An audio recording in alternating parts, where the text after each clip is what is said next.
What is up, YouTube? It's your boy Jason from the Lock Talk, and we're back for another NBA Game Day breakdown for March 20th, 2025. And let's get straight into it. But guys, if you've been liking the content and the videos I've been dropping, please hit that subscribe button and leave a comment for that YouTube algorithm. It only helps me push this content out to more people just like yourselves. And hey, you watched the YouTube video last night. We had a great one. We went 7-4 out of the 11 games I did break down. Some of the highlights for me were the New Orleans Pelicans covering. Also that game with Indiana, man. I said the Mavericks could cover that game. They covered that game as well.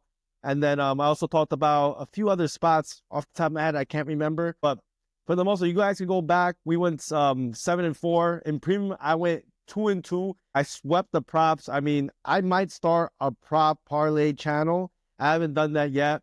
I've been flirting with it for a while, but we'll see what happens, man. Something, if you guys do want me to do it, just put it in the comments. But let's get straight into the picks, man. We have 5 games on the board today for the NBA. Obviously, a lot of people will be talking about NCAA college basketball all day long, but I still think there's a lot of money to be made in the NBA because it doesn't really matter what sport you're betting on. It's about if you have a good edge or not. And college, the tournament, man, I'll say this.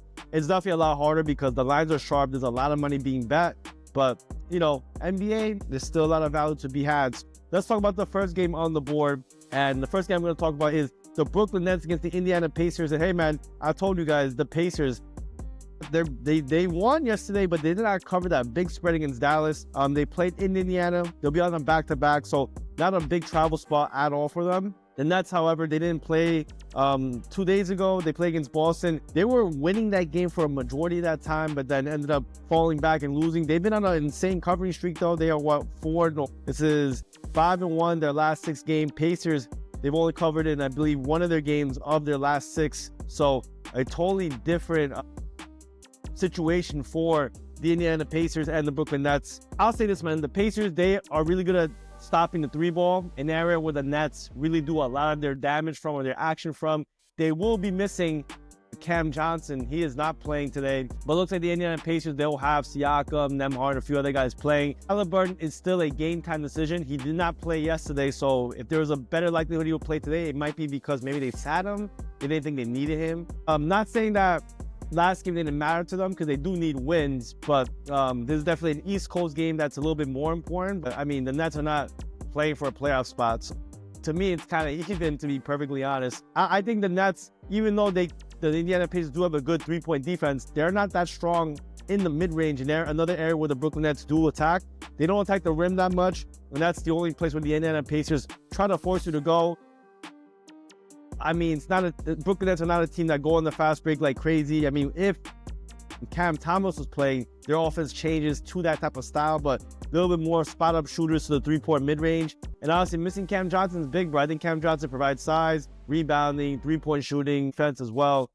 I don't like this Brooklyn Nets team as much, but this is a lot of points, bro. On a back-to-back, you know, the Pacers, they've been okay. I mean, the Nets defense is not that great. Obviously, there's a lot of guys that could definitely put some damage on. The Nets obviously going in with a much weaker squad than per usual, so it's a little tough for them. On a back-to-back, the Indiana Pacers have been terrible, though. 1-8, well, 10% cover rate in their last, whatever, games of this season or on their overall back-to-backs. That's not been good. Obviously, Brooklyn, they're not on back-to-back. They're on a 2 days rest, and then when they've been doing that, they're 50-50. And not only that, I'll say the Brooklyn Nets have been the best covering team in the NBA. If you take a look at their road record, I'm sorry. You take a look at their road record, they've been one of the better covering teams so far this season. In the 2024 season, they are 57% cover rate on the road. I mean, Brooklyn Nets, I mean, I know they're missing a lot of guys, especially Cam Johnson. I don't love that he's out, but at this bigger spread, on a back-to-back for Indiana, I know they're not traveling, but especially they're missing Halliburton. I like the Brooklyn Nets, bro. So give me the Brooklyn Nets plus 8.5. I think they can cover the spread and keep it somewhat competitive. It's obviously a tricky number. I would have loved to gotten like plus 10. I thought this line would open up at plus 10, but I think Halliburton might not play. So definitely be careful, guys. If he doesn't play, this line makes sense. But if he does play, I can imagine Brooklyn Nets going to like 9.5 to 10. So just be aware of that. So if you want to take the shot beforehand, you are risking that Halliburton may play tonight, which is a possibility given their loss last night. All right, guys, let's talk about the next game on the board. Talk about the the New York Knicks against the Charlotte Hornets, and man, the New York Knicks totally dropped their last game against the Charlotte Hornets. Against the Spurs, a game I thought the Knicks would do a lot better. They lost 105-120. That's pretty insane. They couldn't even get anything on any of their offense going, not even the defense. Spurs just play no defense and have a ton of offense. Look, Charlotte Hornets are kind of in the same spot as the Spurs. They really don't have too much to play for. Their season's done. In terms of the Hornets, the big thing is their injury report, right? Miles Bridges did not play last time, but he's been a workhorse for them. It's like one of the few games he's missed this year. LaMelo didn't play. So I don't know who 100% is playing in this game for the Hornets, because they had last time LaMelo Ball was supposed to play in their last game, didn't end up playing. I think that game was against the Atlanta Hawks. So it'd be big if he does not play, right? Like LaMelo Ball, a lot of the factors change for the Hornets if he plays. Their pace, their offense. So him not playing will be huge. If he does play, this Hornets team is a little bit more competitive for sure. The Knicks, the big change for them has been obviously Jalen Brunson. Their offense is definitely taking a step down in my opinion, but their defense has taken a step up. Obviously didn't look like that last time against the San Antonio Spurs, but against other teams that they played against, they've done okay, man. Like I said all the time, the Knicks, they wear out their starters, which is kind of annoying. I don't like it. Mitchell Robinson, he did play yesterday. He's listed as a game time decision. I think he ends up playing today. But, obviously the big thing is, can the Knicks cover this back-to-back spread? And obviously they're on a back-to-back. When they've been playing back-to-back in their last, let's call it this season, they've only covered in 20% of those games. So not been too favorable for them. In terms of the Hornets, though, I believe they're on, third game in 4 days. They've been covering fairly well. 63% cover rate in those situations. Obviously, we're not going to bet based off that. But I do think if the Hornets, if they...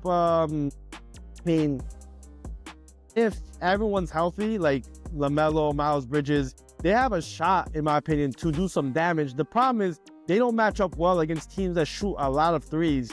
And, the Knicks definitely shoot a lot of threes. They got guys like Miles Bridges, Cat shoots threes, McBride shoots threes.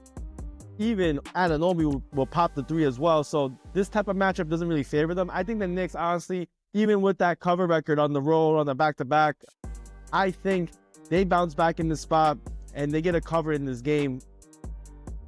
I think they need to get some wins when they need to secure their spot. Obviously, a little bit more motivated. And you do have a lot of upside if these guys will sit in Miles Bridges and LaMelo Ball. But we'll see, man. Obviously, the fines for the NBA have been huge. I think if they fine you the third time for a player, it's $1 million fine. So, there's a possibility that all these guys do play. So definitely be aware. But I think even if LaMelo Ball and Miles Bridges play, I think the Knicks can still be very competitive and get a double-digit win. They have the capacity in the team to do so, but obviously be careful. Look at the injury report.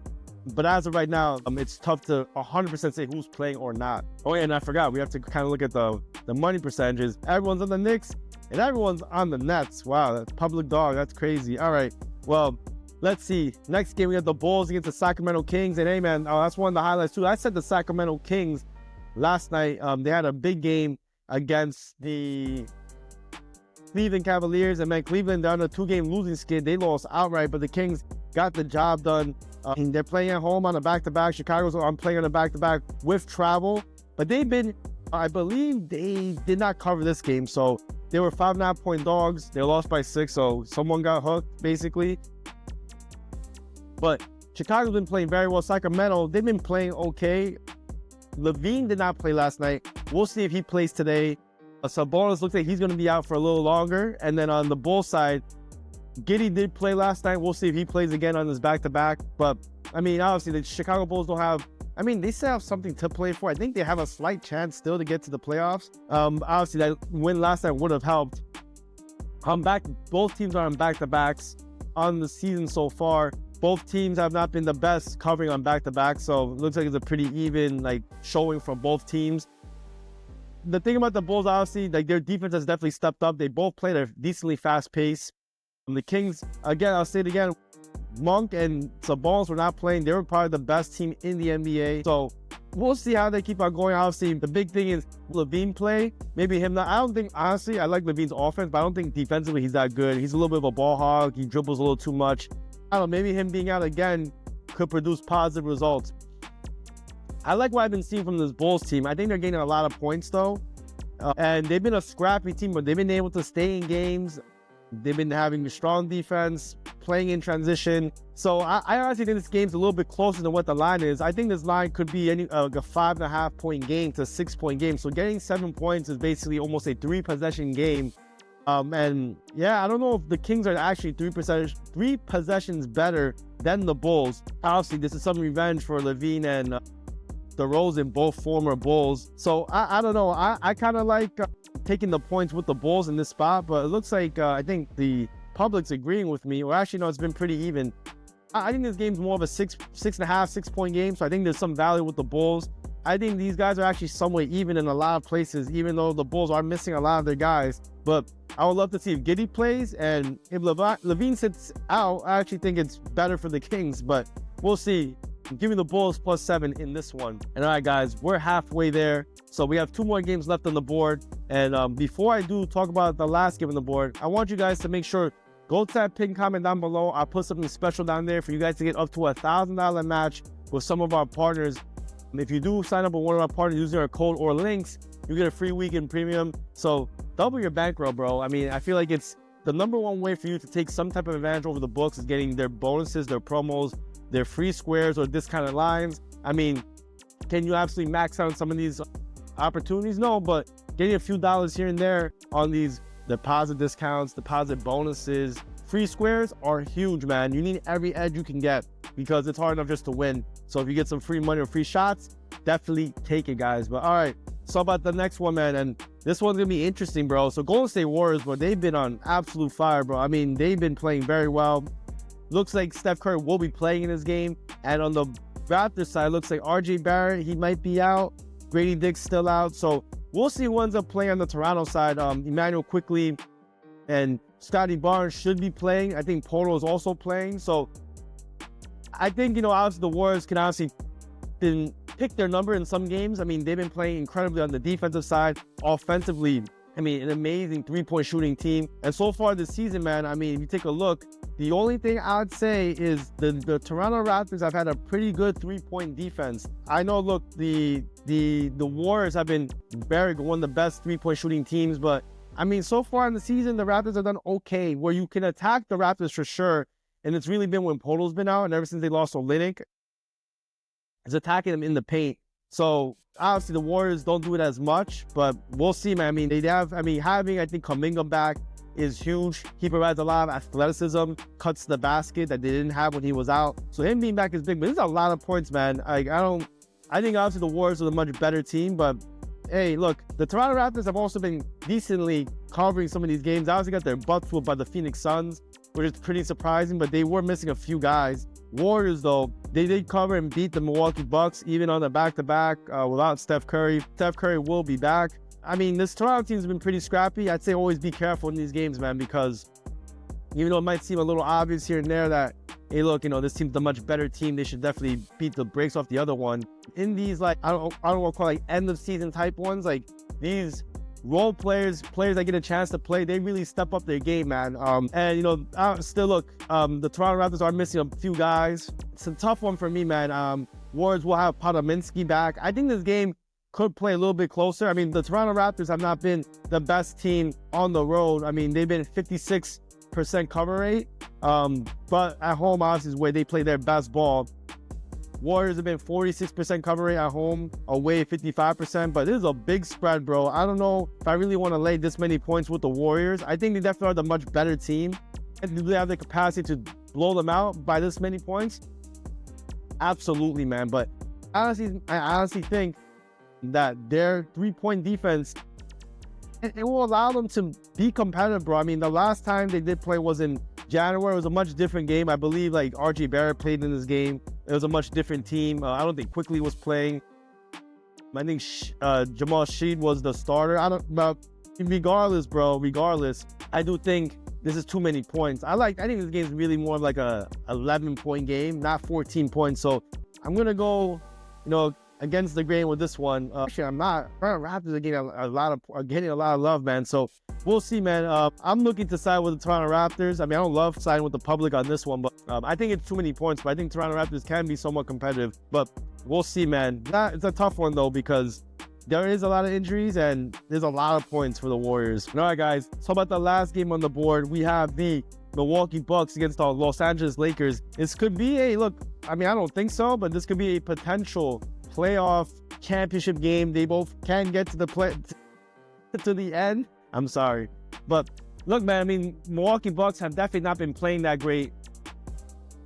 The one area that they do struggle against is the three-point ball. Obviously, you saw that against the Warriors. They were able to get the threes off, and they got the job done. Rui Hachimura might be coming back for the Lakers.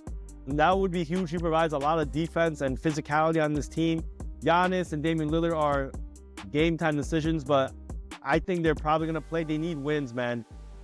But the Lakers do too, man. Lakers are not like completely, able to rest on their laurels, in my opinion. So I think this game could be very competitive. Obviously, the spread definitely explains it. I mean, Milwaukee Bucks are 3.5-point favorites on the road. And I mean, look, I've said it before, the Lakers team is not that deep. I don't think they're that deep at all. Last time they did play, I mean, they beat the brakes off the Nuggets. That was last night. Beat the brakes off the Spurs, beat the brakes off the Suns. But Milwaukee's a little bit of a different team. They have a much better defense, and they've lost their last 2 games outright. So they need a bounce back game bad, bro. I mean, they have not been doing that great on this West Coast team's trip, even though they played their last game, the game against OKC at home. Man, look, I think the Milwaukee Bucks, obviously, look, I think there's a really good matchups for both Doncic and Reeves. These guys actually played not too long ago. They played about a week ago, exactly a week ago. Milwaukee Bucks took them behind the back of the barn and beat them down. It was a blowout all game long, but this was before a back-to-back for the Lakers. So I think the same matchup prevails, though. I don't think there's a huge disadvantage for them being on the road. But hey, look, let's take a look. So in the 2024 season, the Milwaukee Bucks have not been good covered on the road. 39% cover rate, while at home, 51%. Lakers, 59% cover rate at home this year versus a 42% cover rate on the road. So yeah, look, the Lakers, they're on the back-to-back. On games with no rest, they are 50-50. But I mean, I think still the problems that the Lakers had, I mean, I think there were even more guys. Rui Hachimura did not play.